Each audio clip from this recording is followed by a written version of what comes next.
দুর্নীতিবাজ বিচারক সম্পর্কে মহানবী সাল্লাল্লাহু আলাইহি ওয়াসাল্লাম যা বলেছেন। বিচারালয় ও বিচারক সমাজে ন্যায়ের প্রতীক হিসেবে চিহ্নিত। বিচারকাজ মানুষের মৌলিক অধিকার সংশ্লিষ্ট বিষয়।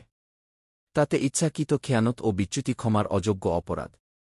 মহান আল্লাহ বিচার কাজে স্বচ্ছতা বজায় রাখার নির্দেশ দিয়েছেন। দাউদ আলাইহি ওয়াসাল্লামকে রাষ্ট্রীয় ক্ষমতা দেওয়ার পর আল্লাহ তাকে বলেছিলেন, হে দাউদ, আমরা আপনাকে জমিনে খলিফা বানিয়েছি।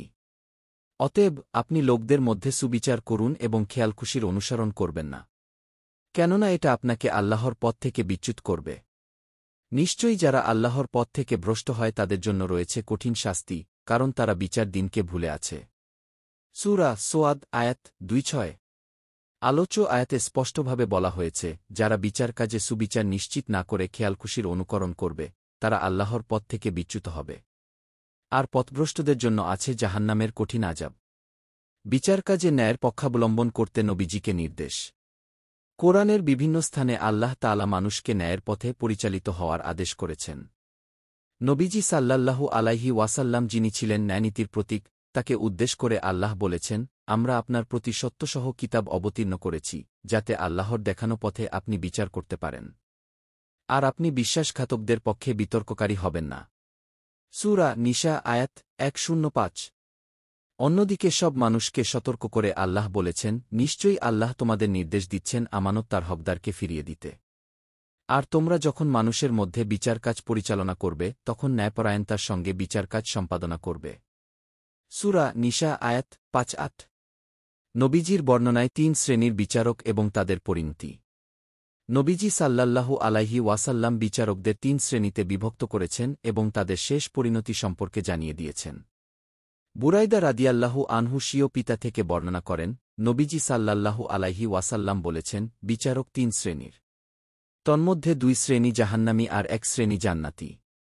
যে বিচারক মানুষের অধিকার বুঝে সে অনুযায়ী বিচারকাজ করবে সে জান্নাতি। আর যে বিচারক মানুষের অধিকার বুঝেছে, কিন্তু তা অনুযায়ী বিচারকাজ করেনি এবং যে বিচারক মানুষের অধিকার না বুঝে মূর্খতাবশত বিচারকাজ করবে, তারা উভয়ে জাহান্নামী। মুসান্নাফে আব্দুর রাজ্জাক হাদিস ২১৫৭১। সেজন্য বিচারকদের উচিত সঠিকভাবে মামলা পাঠ করা এবং প্রকৃত দোষীকে শাস্তির মুখোমুখি করা। কারো কোনো চাপে কিংবা বেকাচের লোভে এই মহান পেশাকে কলুষিত করে নিজেকে জাহান্নামের উপযুক্ত করা কোনো বুদ্ধিমানের কাজ নয়। ন্যায়বিচ্যুত বিচারকের পরামর্শক শয়তান। ন্যায়পরায়ণ বিচারকের সাহায্যকারী স্বয়ং আল্লাহ। পক্ষান্তরে ন্যায়বিচ্যুত জালিম বিচারকের বন্ধু অভিশপ্ত ইবলিস। আর ইবলিস যার সঙ্গী হবে তার ধ্বংস অনস্বীকার্য।